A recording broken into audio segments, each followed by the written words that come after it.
Welcome to another review episode of Just More Fix. This is James. With me in this review is Kurt and Lacey. Hey. You can find us online at justmoorefix.com or on Twitter at JustOneMoreFix. If you like us, head over to iTunes or to Google Play and give us a rating and comment. This is review number 3, and in this review we're going to discuss Mouseguard. Now it's time to get our review fixed.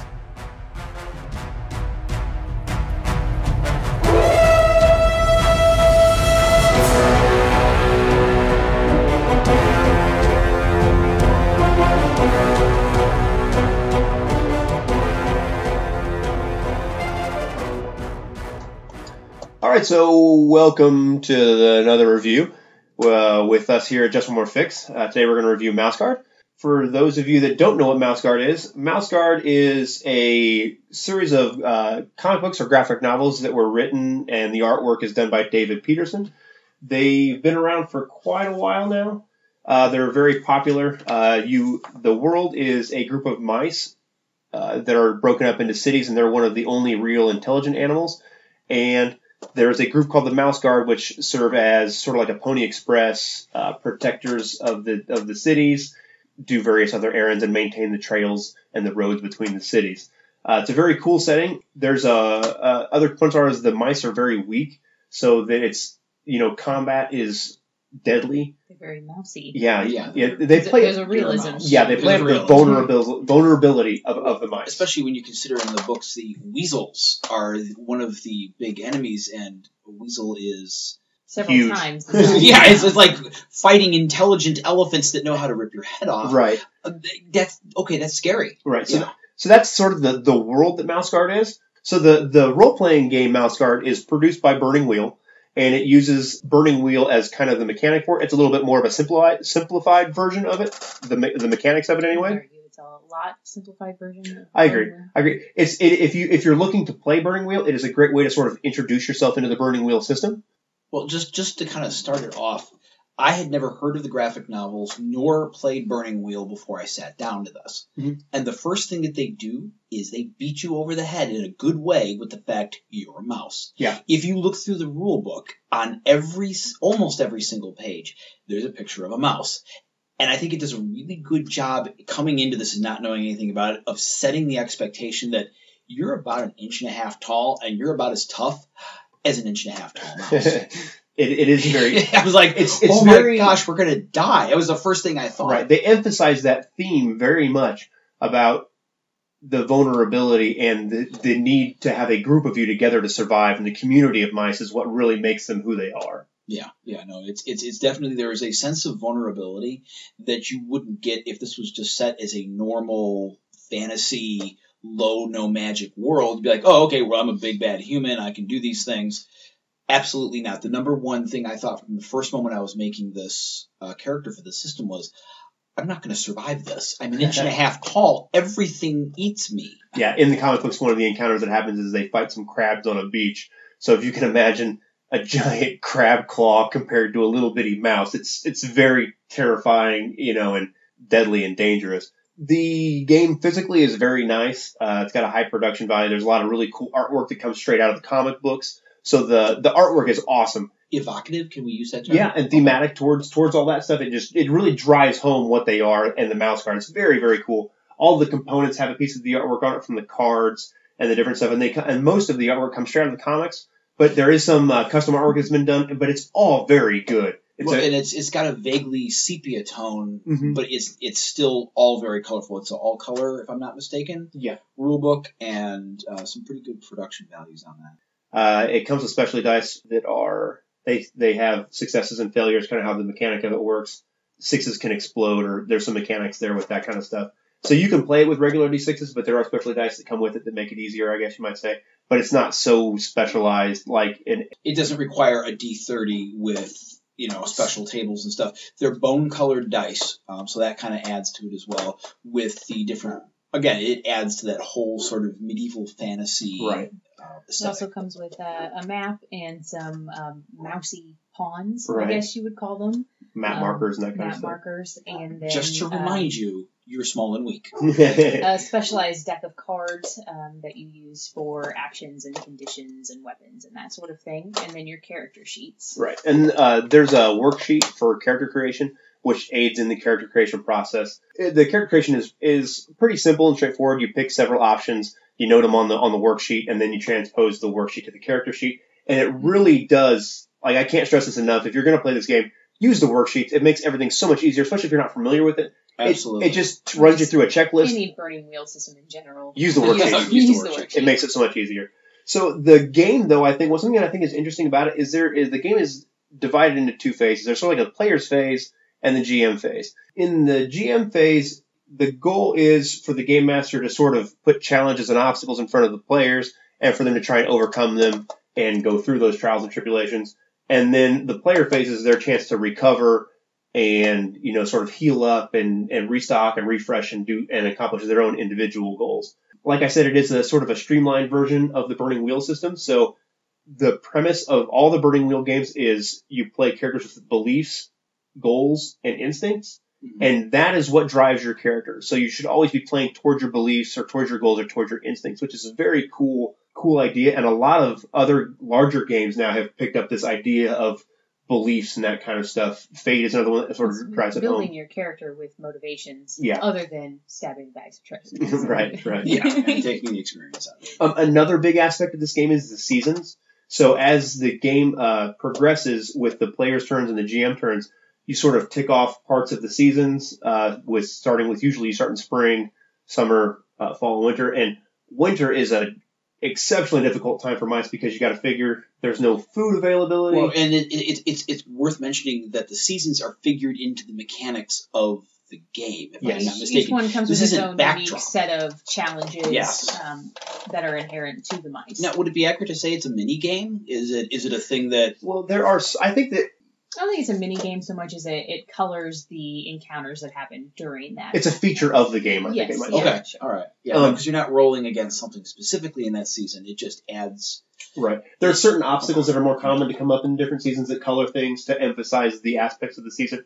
Certain seasons, like spring, has three turns, 3 games, sessions essentially. Summer is 4, fall is 2, and winter is 5. So it kind of emphasizes the amount of hardship that you have in each of those seasons. It's a very cool aspect of it. I feel like all the pieces of this game really reinforce the themes and the tone of the graphic novels. But this is fantastic when you sit down, and it took me, because, I know we poo-poo a lot on the whole stabbing bags of experience to get their treasure. I like those games. This changes the entire mood. You can still play your stabby, fighting monsters game, but wow, the mechanic of this it adds a dimension to it, which you couldn't, I think as a storyteller, really you couldn't bolt this on. Mouseguard is something that if you tried to play Mouseguard in a different system, you're not really playing Mouseguard. No. This is purpose built for it and does it so well. So there's a lot of game aids that go along with it, with cards for choosing your attacks and your items. And it should be worth mentioning that the game aids, the cards, all have pictures of mice on them. Again, to remind you how small and weak you are. Adorable. Right. They are pretty adorable. So for the most part. Let's talk about the mechanics of conflict resolution a little bit. So when you go to fight something, you choose your actions 3 turns at a time, and you fight. Your conflict is done as a group. So your group of players. And it's from a predetermined set of actions. Yeah. So it's a little bit like rolling your dice, but you also have kind of a poker aspect of gambling with it, because you're kind of trying to pick your actions and think about what your enemy is going to be doing. So there's 4 basic actions. There's attack, defend, maneuver, and feint. And you compare your action to the other person in the conflict's action. And certain ones have advantage over other ones. And, so there is, like you say, a poker aspect to it. So you're kind of looking at your cards thinking, I think they're going to defend, attack. What should I do related? Attack is so dangerous. Yeah. So, it's very... Well, and each, it adds a certain customization to when you're looking at who is in your party and you're trying to figure out, who's going to be rolling for that skill, because, certain mice are going to be better at defending. Let's clarify that a little bit. So if there's a group of 3 mice in your patrol, is what they call it, each turn of the 3 actions, no mouse can do the roll for the second round and a roll for the third round. it has every mouse in the patrol has to take part in those actions. So Lacey's character might do the defend, Kurt's character might do the attack, and my character might maneuver, depending on where our skills are broken up. So there is some gamesmanship that can be, there for like system mastery and that kind of stuff. But it is relatively simple.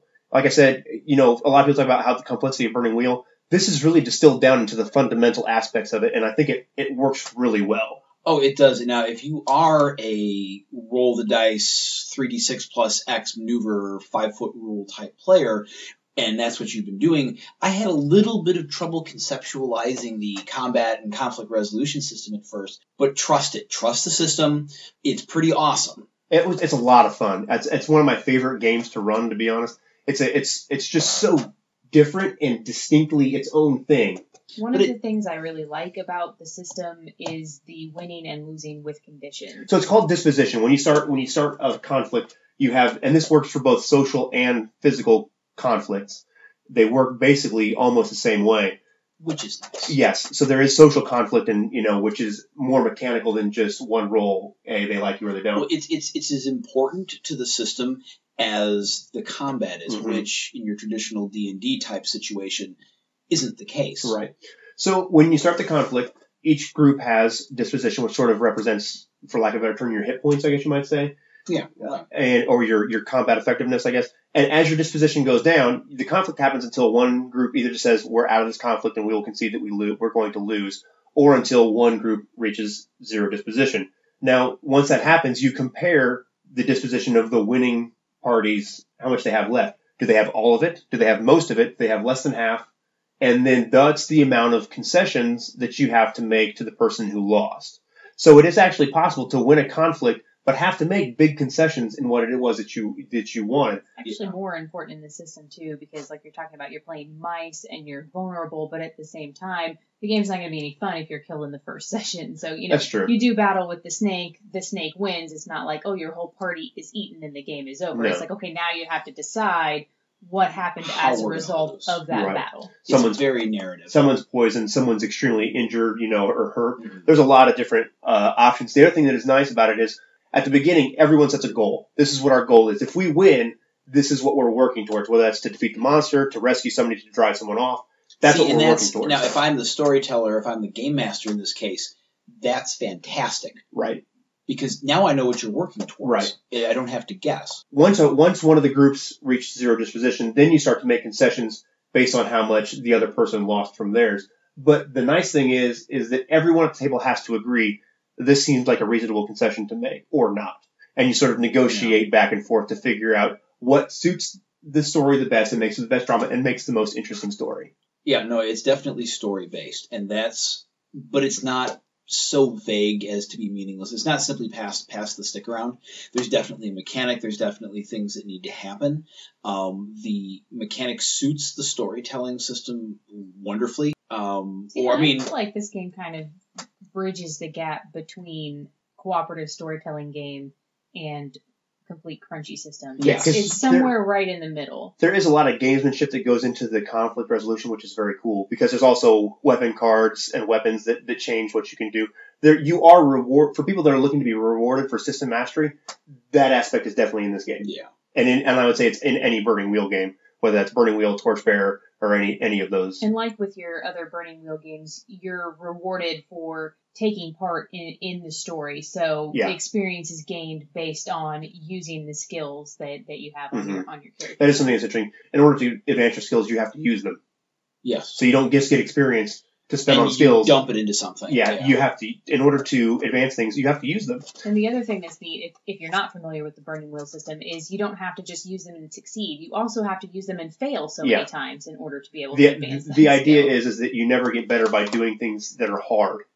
Never get better by doing things that aren't, that are easy. Right. Yeah. So it's a very interesting take on things. I like it a lot. And like I said, if you're interested in a Burning Wheel, this is a great place to start. Okay. The other thing I do like about it too is I had reservations about playing a game that had like anthropomorphized animals, like playing mice. Wasn't sure about it, but as I just said, I'm just going to try it. It looks really good.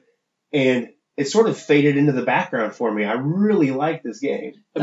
To me, the art is amazing, and one of my absolute favorite books growing up was Watership Down. Mm-hmm. So when you said, I mean, that's about rabbits, but when you said you're going to play a game about mice, I'm completely there.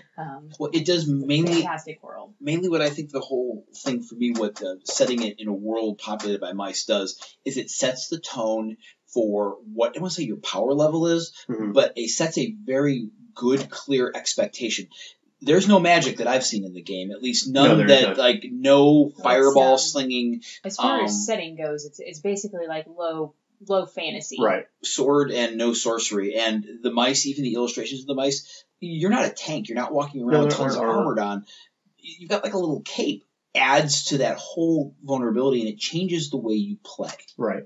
The other thing I would like to say, though, because I think we're really focusing on the vulnerability of the mice, but within the setting is built up that they're very full of honor. Honor and they're little duty. Knights. There's a very big sense of duty. And what takes away the vulnerability of the individual mouse is the community of mice together. Your patrol, the Mouseguard as a whole. That's what makes you not vulnerable. Is your community. Yeah, is the quiet. I didn't mean to just stress on that. And mainly it was just the impression, the setting expectations by the physical game itself. It flipped a switch without me even knowing. Right. And while there are no, dragons or mythical creatures in this, when you're a mouse and there are things like alligators that exist in life, brown bears, it's basically the same as having a dragon. Well, that's the thing. It's interesting is they talk about a black bear in the books, in that a mouse could stand at the tip of the nose of the black bear, fire an arrow, and it wouldn't even hit the black bear's tail. But you don't fire an arrow. You'd have to loose it. Well, get out of here. So, the other thing that's neat is that you don't. There's this sort of hierarchy of animals. And how hard or, like large. They're like orders of magnitude. Isn't that what they call it or something like that? Or classes? Or... I can't remember exactly what it's called. There's a chart that talks about it on the back. Yeah. But what's interesting is if it's 2 categories higher than you can't really kill it. Yeah. You can fight it. You can drive it off. Yeah. You can drive it off. You can distract it. You can, but you're not going to kill it, which is interesting in that you have to find a way to deal with a threat potentially that you have to make it go away. Destroy. Like, how does a group of mice fight a snapping turtle? Like my God, it's a tank. One of the things that I thought about having was the mouse would go to a town that was having a snapping turtle burrow into it to try and go to sleep. And how do you deal with the snapping turtle? It sets up your mice as clever. So they're clever and they're smart. And honor bound, right? And so that's the kind of the basics of. Isn't the honor being a thing member of the Mouseguard? It's built into the mechanic, if I'm not mistaken. Too. Well, you are a member. Yeah. Everyone is a member of the Mouseguard. Yeah. So there's also a lot of political things that you can. So if you want to have a political focused game, you can, because there's politics that happen between the different cities and the circles that are present in Burning Wheel. Yeah. Like your area of influence and relationships that's present in this. That's all there. But I think it is critical to mention that you do play mice of Mouseguard. There is no Assassin's Guild that you join. No, you're all. This is you're what all you part do. of the You're Mouseguard. all paladins. That's what you play. Now, that's why it's called Mouseguard. There's a broad range of jobs. It's almost like playing, everybody in charge of the federal, keeping the federal government running. I mean, you have your soldiers, you have your people responsible for maintaining the scent trail, you have your postal workers, you have but if it was your road crew. Bureaucracy, the RPG, it might not be like. It gives it a different tone. I'm just saying that the Mouseguard incorporates several different kinds of jobs and several different kinds of missions. Yeah, blacksmiths, messengers. They're all not, fundamentally members of the Mouseguard, but they all serve different functions. Set, I guess, is what I'm after. So, as far as who this game is for, I think it's for almost anybody if you're willing to just try it.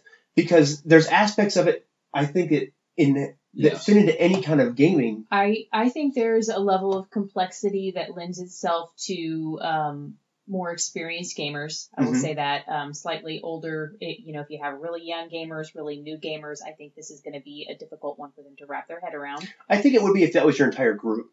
But I think it wouldn't be a bad game if you had a couple people that are in your group that are newer gamers that have people that are there to help them along the way.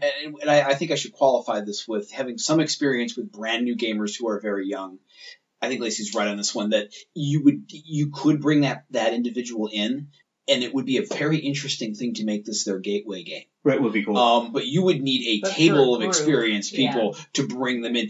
I think if you come into this with a knowledge of the D20 universe first, if you played D&D, if you played White Wolf at any time, this is going to make a lot more sense to you. Who have done this and have done tabletop for. It doesn't even have to be long. 6 months. So I mean, this isn't like at least it's a not basic, calculus. a handle on basic Right. system, Yeah. and then you can kind of build from there. But I just love this game. It's a great game. So everything has drawbacks, obviously. Yeah. My main criticism would be if you're someone who has done a lot of gaming for several years, it is difficult to grasp the jump that it makes between GM turn and player turn. So it's not like you do something, I do something, you do something, I do something. It's the GM is running this entire story here, and when I am done telling my story, it is now the player's turn to tell their story. And so that can be a very difficult transition and flippant mindset. Mm-hmm. So, Mouseguard, thumbs up, thumbs down? I would say thumbs up if this is the kind of game you want to play. Thumbs down if you're looking for like sci-fi adventure, that sort of thing. It's not a transportable system. If you want to play this game, it is fantastic for what it does. So I'm going to give it a thumbs up. I will also give it a thumbs up. It's a complex system, but I would say that it's, the juice is worth the squeeze. Right on. to steal a praise from you. Right. So I think I've raved about it a little bit as we've been talking. I love this game. It's great. What it does very well. I like the world. It's very different. If you're looking for something that's different, I think this is a good place to go. So thumbs up for me. So right on. All right, everybody. Mouseguard, check it out.